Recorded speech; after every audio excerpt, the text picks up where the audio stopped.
بسم اللہ الرحمن الرحیم۔ بھائی نے سوال کیا ہے کہ کیا قنوت نازلہ فرض نماز میں کی جا سکتی ہے، تو کیا وہ اتنی لمبی بھی کرائی جا سکتی ہے کہ نمازی اکتا جائیں؟ تو قنوت نازلہ نماز کی آخری رکعت میں کروائی جا سکتی ہے۔ نبی مکرم صلی اللہ علیہ وسلم سے پورا مہینہ یہ نماز فرض میں ثابت ہے۔ آپ فجر میں بھی کرواتے، ظہر اثر میں بھی کرواتے، مغرب و عشاء میں بھی کرواتے۔ یہ اس وقت کی بات ہے جب بئر معونہ پہ نبی مکرم صلی اللہ علیہ وسلم کے قرآن کو شہید کر دیا گیا اور دھوکے سے آپ کے صحابہ کو لے جایا گیا۔ تو نبی مکرم صلی اللہ علیہ وسلم کو جب اس بات کا علم ہوا کہ ان کو شہید کر دیا گیا ہے تو آپ کو بڑی تکلیف پہنچی، تو آپ علیہ الصلوۃ والسلام پھر وہ دعا فرمایا کرتے تھے۔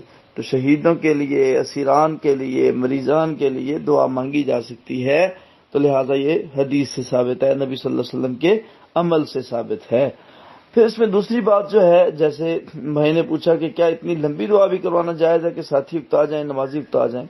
تو یہ اکتانے کا پیمانہ یا کیپیسٹی یا معیار جو ہے یہ ہمارے پاس اسلامی طور پہ موجود نہیں ہے۔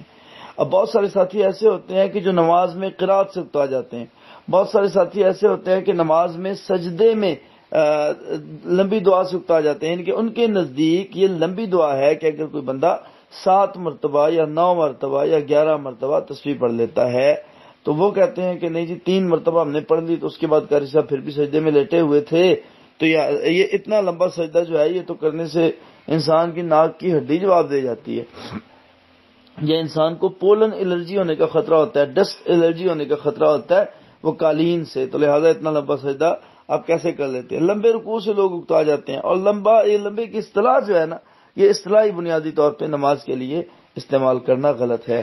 بہرکیف اتنی لمبی دعا کروا دینا کہ وہ واقعتاً جو ہے وہ معجوب لگے، عجب لگے، تو وہ نہیں ہونی چاہیے۔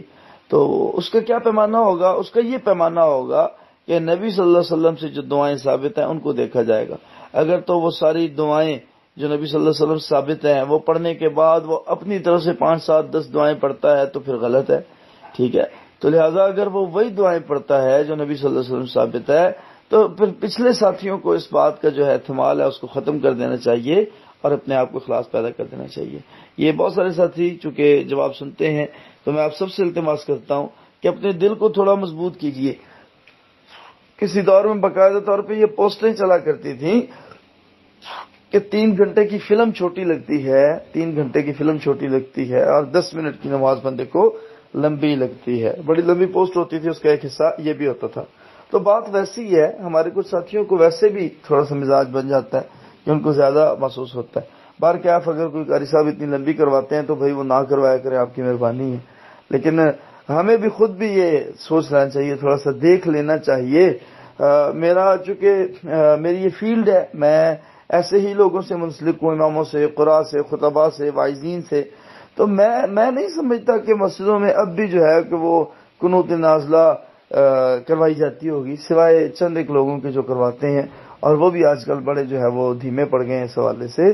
تو لیکن اگر کوئی کرواتا ہے تو خدا کا شکر ادا کریں۔ آپ سیریا کے، عراق کے، شام کے حالات دیکھیں، ٹھیک ہے نا جی، آپ لیبیا کے حالات دیکھیں، آپ یمن کے حالات دیکھیں، آپ دیگر مسلمانوں کی قسم پرسی دیکھیں، آپ فرانس کی دیدہ دلیریاں دیکھیں، آپ یہودیوں کی سازشوں پہ نظر رکھیں، ٹھیک ہے؟ تو جو حالات بنے ہوئے ہیں تو ان حالات میں اگر کوئی دعا مانگتا ہے تو بھائی اس کی مہربانی ہے کہ وہ پھر بھی رجوع اللہ کیے بیٹھا ہے۔ بارک اللہ فیکم۔